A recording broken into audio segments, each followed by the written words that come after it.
Iya, terima kasih Anda masih bersama kami di iNews Today, pemirsa. Ini menanggapi keluhan masyarakat ini ya, Lista, terkait masih tingginya harga beras di pasaran. Presiden Joko Widodo menyampaikan harga beras sudah mengalami penurunan, khususnya di Pasar Induk Cipinang, Jakarta, dan Pasar Johar, Karawang, Jawa Barat. Masa sih sudah turun? Masa? Sementara itu pemirsa, ini harga beras di Kabupaten Wakatobi, Sulawesi Tenggara ini masih terpantau cukup tinggi. Iya. Di mana beras medium ini masih dijual dengan harga Rp19.500 per kilogramnya. Sementara beras premium ini Rp21.000 per kilogramnya, Iya, gede. berikut informasinya pemirsa. Coba dicek, jangan menginformasikan seperti itu ya. Coba dicek di Pasar Induk Cipinang, cek di Pasar Johar, di Karawang, naik atau tidak, turun atau tidak, cek, sudah turun. Pernyataan Presiden Joko Widodo itu berkaitan dengan melonjaknya harga beras di sejumlah daerah termasuk di Jakarta. Beberapa hari lalu harga beras medium di wilayah Jakarta berada di kisaran Rp14.000 hingga Rp15.000. Sedangkan beras premium seharga Rp16.000 hingga Rp17.000 per kilogram. Namun Ketua Pengusaha Beras Indonesia atau Perpadi DKI Jakarta menyatakan harga beras mengalami penurunan. Per 28 Februari 2024, beras kualitas premium dijual di Pasar Induk Beras Cipinang dengan harga Rp13.500 hingga Rp13.700 per kilogramnya. Sementara beras medium dari Bulog dijual dengan harga Rp10.600 per kilogram. Sementara itu harga beras di beberapa wilayah lain di Indonesia masih cukup tinggi. Di sejumlah pasar tradisional di Kabupaten Wakatobi, Sulawesi Tenggara, beras premium saat ini mencapai harga Rp850.000 per 50 kg. Sedangkan sebelumnya dijual dengan harga Rp720.000 per 50 kg. Sementara beras medium di harga Rp720.000 per 50 kg. Sebelumnya dijual di kisaran harga Rp580.000 hingga Rp620.000. Berdasarkan data harga harian bahan pokok Pemkab Wakatobi, beras kualitas medium dijual Rp19.500 per kilogram. Sedangkan beras premium mencapai Rp21.000 per kilogram. Kenaikan harga beras ini terjadi sebulan terakhir untuk semua jenis beras, mulai dari medium hingga premium. Dari sebulan yang lalu sudah memang naik. Namun belum terlalu tinggi, masih bisa juga dijangkau, tetapi untuk akhir-akhir ini paling meroket lah, bukan naik tapi meroket. Kalau bisa sih ini harga beras diturunkan sedikit lah, meskipun juga tidak terlalu banyak, tapi setidaknya pikirkan kita masyarakat toh, kasihan. Mana di Wakatobi kan pekerjaan kan tidak ada, lowongan pekerjaan kan kurang, jadi kira-kira kalau harga beras dia naik kita mau makan apa kira-kira. Masyarakat mengharapkan pemerintah segera mengambil langkah untuk menurunkan dan menstabilkan harga serta stok beras di seluruh wilayah Indonesia. Tim Liputan iNews melaporkan. Ya pemirsa, Satgas Pangan Polda Metro Jaya bersama Badan Pangan Nasional dan sejumlah lembaga lain juga melakukan pemantauan di gudang beras di Pasar Induk Cipinang, Jakarta. Ya, Bappenas dan Satgas Pangan menyatakan stok beras aman dan memastikan distribusi beras akan berjalan dengan baik.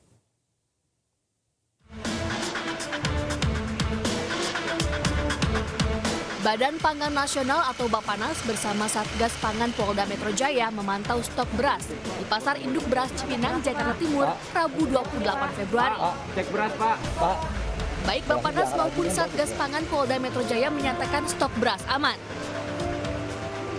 Beras yang berada di gudang Pasar Induk Cipinang merupakan kombinasi beras Bulog dengan hasil panen.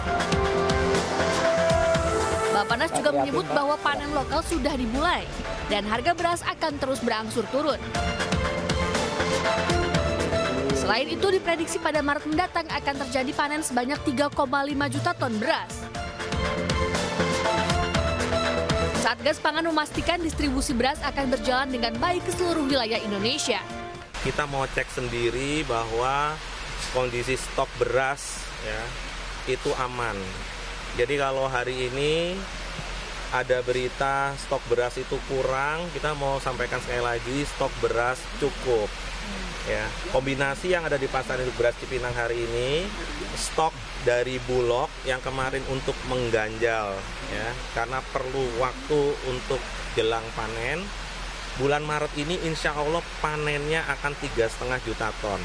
Saat ini seperti yang disampaikan oleh Bapak Kepala Bappenas, kami fokus untuk mengawasi, kemudian fokus untuk melakukan mengamankan, kemudian memastikan jalannya rantai distribusi bahan-bahan pokok, khususnya dalam hal ini beras, itu dapat terdistribusi dengan baik semuanya dari hulu sampai ke hilir.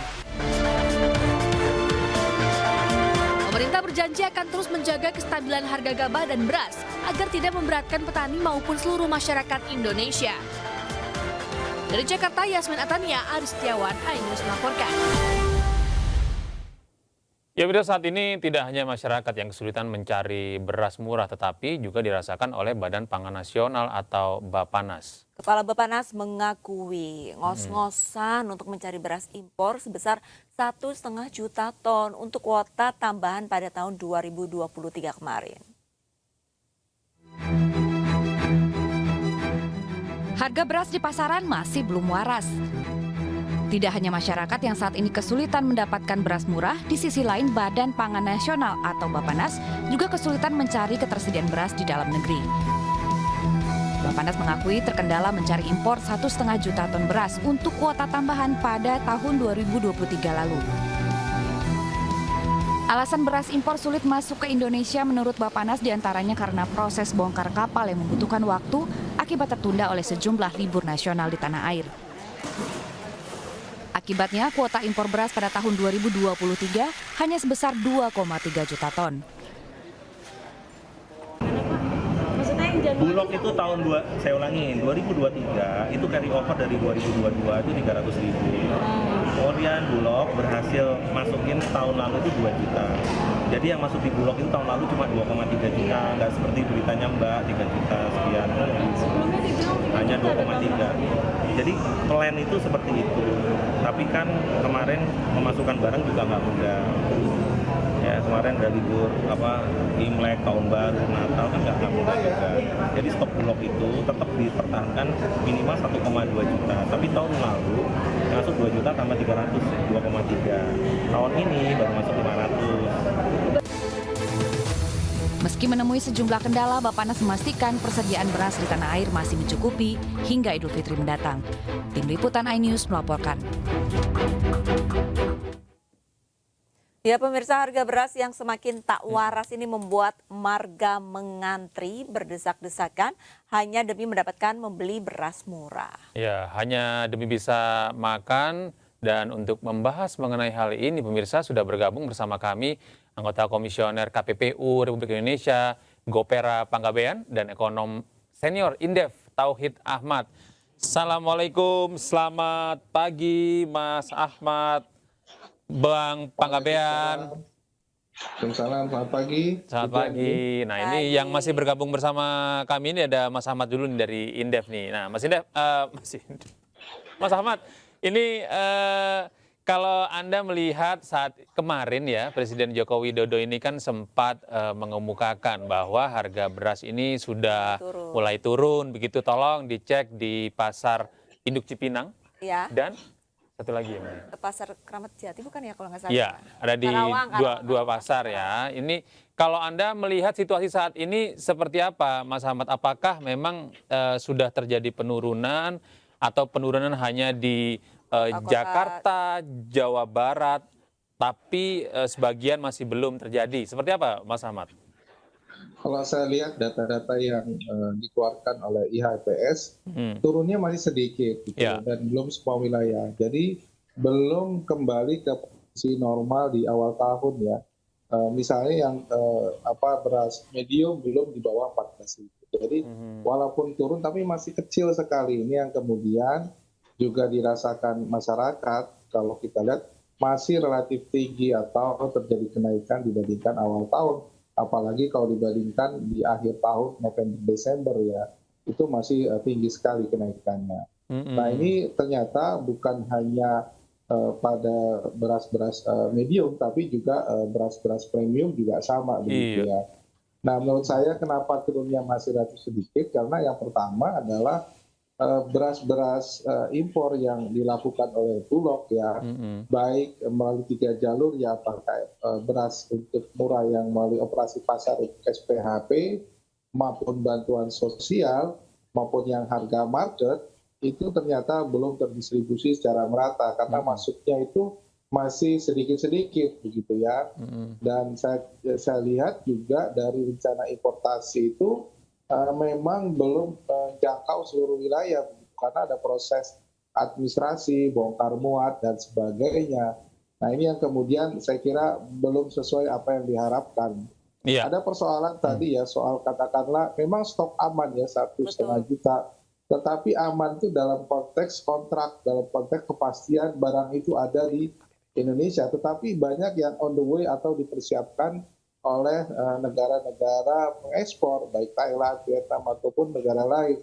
Tetapi barang itu belum semuanya memang terdistribusi pada gudang-gudang, bukan hanya Bulog, tapi juga di gudang-gudang pasar. Nah, masyarakat atau para pelaku bisnis melihatnya ya yang ada di market, yang ada di pasar beras induk Cipinang saat ini begitu ya. Iya, saat ini belum semuanya terdistribusi secara merata. Iya, artinya ada rantai distribusi yang belum normal begitu ya, Mas Ahmad ya. Betul, betul. Baik, saya ke Mas Panggabean. Mas Panggabean, ini kalau misalkan Anda lihat sebenarnya upaya yang konkret yang bisa dilakukan pemerintah untuk melakukan harga beras ini lebih stabil selain impor ini sebenarnya apa saja sih, Mas? Dari beberapa informasi yang kita peroleh ya sampai saat ini dengan beberapa instansi, ada beberapa faktor memang yang menyebabkan terjadinya kekurangan pasokan ya dan kenaikan harga. Ini yang pertama memang produksi menurun ya, dan harga gabah itu juga cukup tinggi sehingga banyak penggilingan padi yang kecil-kecil itu tidak memproduksi. Yang kedua juga bahwa tadi sudah disampaikan juga bahwa sentra produksi padi kita ini kan ada di beberapa provinsi misalnya dan didistribusikan dan bukan digunakan untuk kebutuhan wilayah tersebut, tapi didistribusikan ke wilayah lain ya. Dari Sulawesi pergi didistribusikan sampai ke Pulau Jawa. Dan saat ini karena sulitnya tadi mendapat pasokan itu, ada beberapa pedagang misalnya di Jawa Barat mengambil beras itu dari Sumatera Selatan gitu ya. Yang berikutnya juga lahan untuk produksi cenderung stagnan ya untuk produksi gabah ini. Dan kedua banyak ada mungkin alih fungsi dari peruntukan. Nah, ini yang beberapa hal yang kita identifikasi dari informasi penyebab turunnya pasokan, mungkin bisa jadi ketersediaan beras di lapangan sehingga mengakibatkan harga cukup tinggi. Namun ada beberapa hal yang kita lihat bahwa dari neraca pangan nanti mungkin ini juga perlu akan dilakukan survei pengecekan apakah stok awal yang 7,2 juta ton ya, stok awal Februari 7,2 juta ton, sementara kebutuhan nasional kita itu kan 2,6 juta. Seharusnya ini kan mencerminkan bahwa kalau kita bisa menutupin kebutuhan sampai 2,5 bulan ya, artinya Januari, Februari sampai pertengahan Maret. Namun yang terjadi kita lihat saat ini ada beberapa wilayah yang memang terjadi kekosongan atau sulit untuk mendapatkan, karena beberapa kita lihat retail modern juga sulit mendapatkan pasokan karena beberapa dari pedagang beras menyatakan mereka lebih baik menjual keluar karena mereka memperoleh sudah di harga di atas HET. Beberapa informasi kita terima, sehingga retail modern juga sulit untuk mendapatkan pasokan. Ini juga menimbulkan kekurangan pasokan bisa jadi di beberapa retail ya, yang untuk menyulitkan masyarakat untuk mendapatkan kebutuhan untuk menutupin berasnya. Nanti dari kita lihat bahwa tadi sudah disampaikan narasumber yang sebelumnya bahwa harus dipastikan ya dari distribusi dari pasokan-pasokan yang ada dari pasokan-pasokan yang ada itu ke wilayah-wilayah secara merata, sehingga untuk apabila pasokan itu sudah merata di semua wilayah, nanti akan bisa diharapkan berpengaruh untuk menurunkan harga ya. Dan perlu dilakukan juga survei ke depan apakah benar cadangan ketersediaan itu memang sebagaimana data yang ada gitu ya, dan sehingga mudah dipetakan mana wilayah yang kekurangan dan dilakukan distribusi yang sesuai dengan peruntukan dan sesuai dengan kebutuhan di wilayah tersebut, Pak.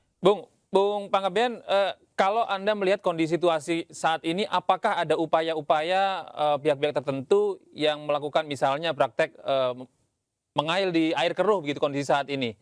Pelaku-pelaku usaha yang Anda temukan? Untuk saat ini kita masih mengumpulkan informasi, belum bisa menyimpulkan ke arah situ, Pak. Namun kalau kita lihat dari stok awal 7,2 juta ton dengan kebutuhan 2,6 ton per bulan, artinya kan sebenarnya ketersediaan itu cukup gitu ya. Kita belum mendapatkan informasi apakah pendistribusian dari beras ini ke semua wilayah sehingga ketersediaan itu di setiap wilayah itu bisa tersedia dan mengakibatkan bisa jadi harga menjadi kembali normal. Itu nanti akan kita lihat karena kalau dari pasokan tadi kan 7,2 juta itu di stok awal, sementara kebutuhan 2,6 kan sebenarnya bisa menutupi kebutuhan sampai pertengahan Maret ya. Apakah karena tadi dikatakan distribusi yang tidak merata atau karena ada perilaku dari pelaku usaha yang di setiap rantai pasok yang melakukan tanda kutip bisa jadi ada penahanan pasokan atau penimbunan begitu ya.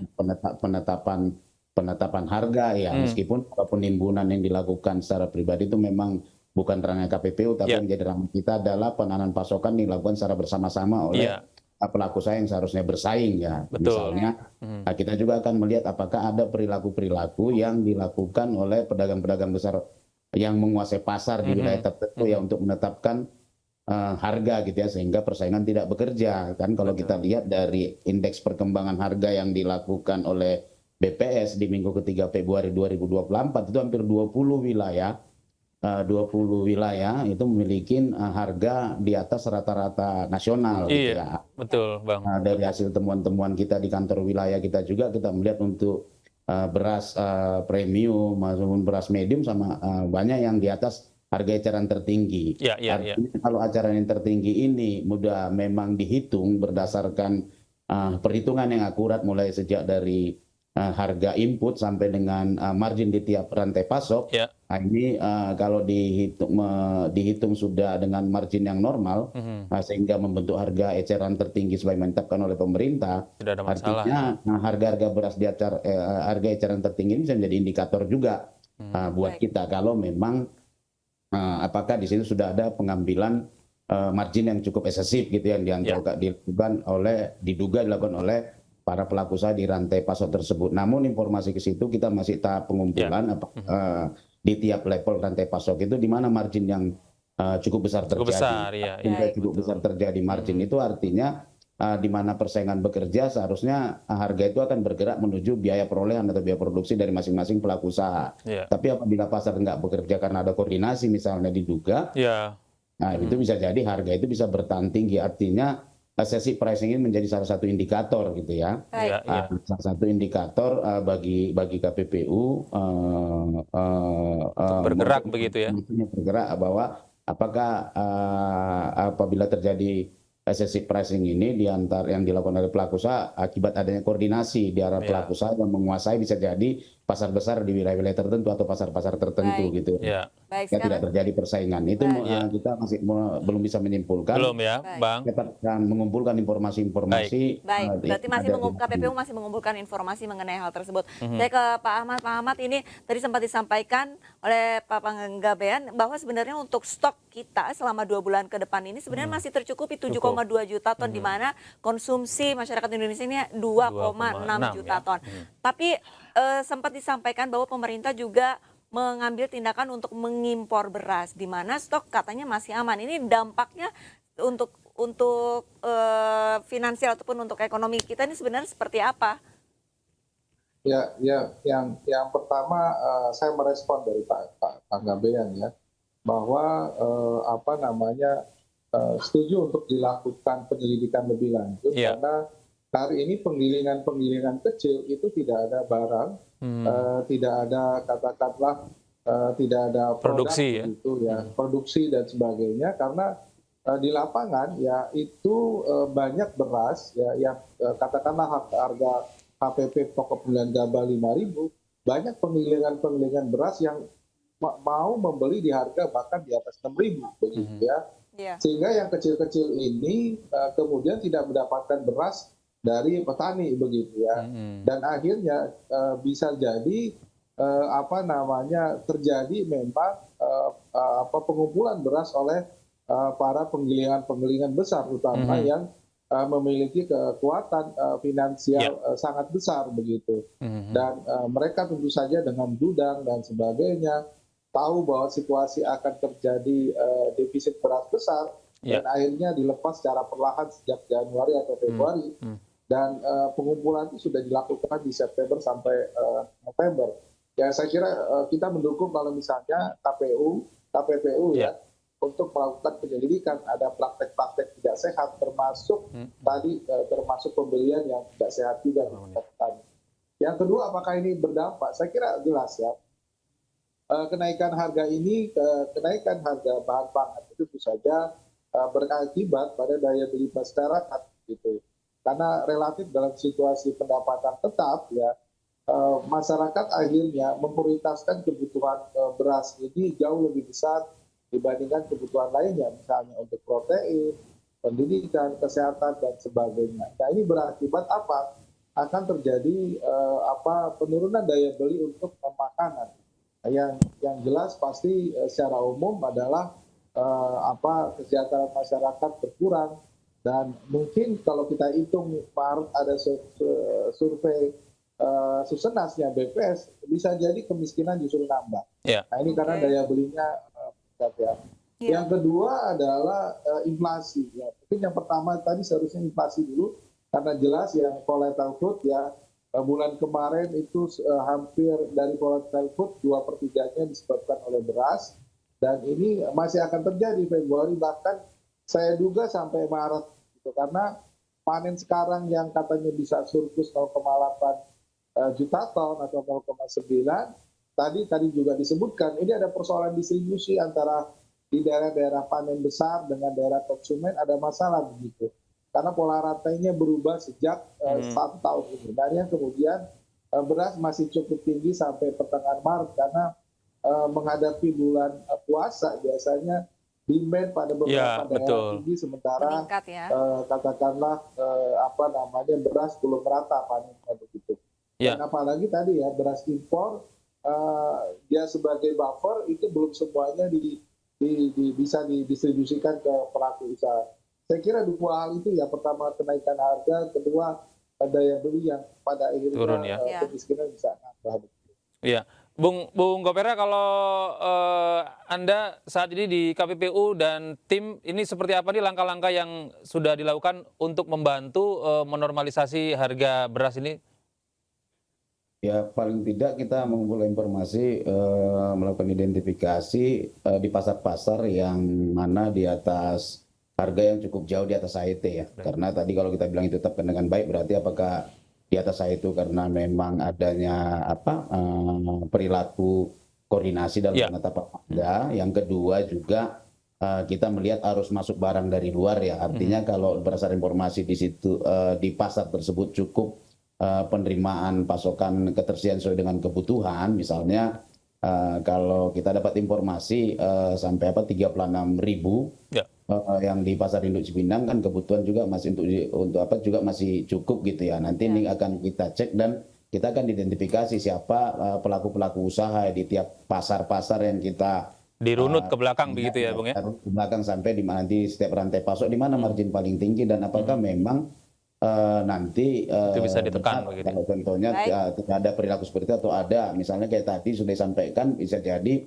kenaikan harga ini disebabkan juga persaingan tadi yang disampaikan oleh Pak Tauhid tadi bahwa ada persaingan juga yang mendapatkan harga gabah sehingga penggilingan padi apakah ini juga menjadi salah satu penyebab meningkatnya harga input ya harga produksi daripada beras tersebut. Ini kita akan identifikasi semua informasi nanti sehingga kita bisa menyimpulkan sebenarnya apakah ada terkait dengan kelangkaan maupun terkait dengan kenaikan harga ini diakibatkan oleh praktek monopoli atau praktek dilakukan oleh pelaku usaha di pasar beras. Baik, terima kasih banyak, Bang Panggabean dan Mas Ahmad atas informasi dan waktunya pada pagi hari ini.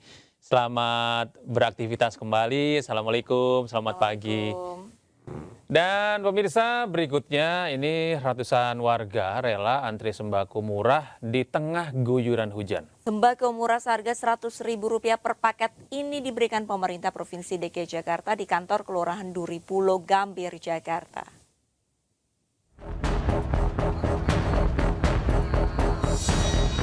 Kenaikan harga beras di sejumlah wilayah membuat warga harus berbondong-bondong memburu beras dan seluruh komoditas pangan yang dijual murah.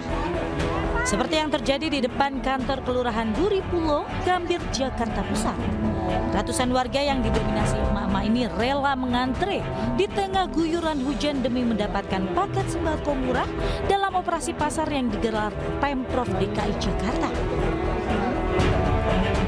Paket sembako murah berisi 5 kg beras, 2 liter minyak goreng, 1 kg gula pasir, dan tepung terigu dijual seharga Rp100.000 per paketnya. Sangat membantu sekali, apalagi sekarang kan beras lagi pada mahal, Pak. Ya alhamdulillah deh. Sering-sering deh. 100.000 dapat beras 5 kilo, minyak 2 liter, gula pasir sekilo, terigu sekilo.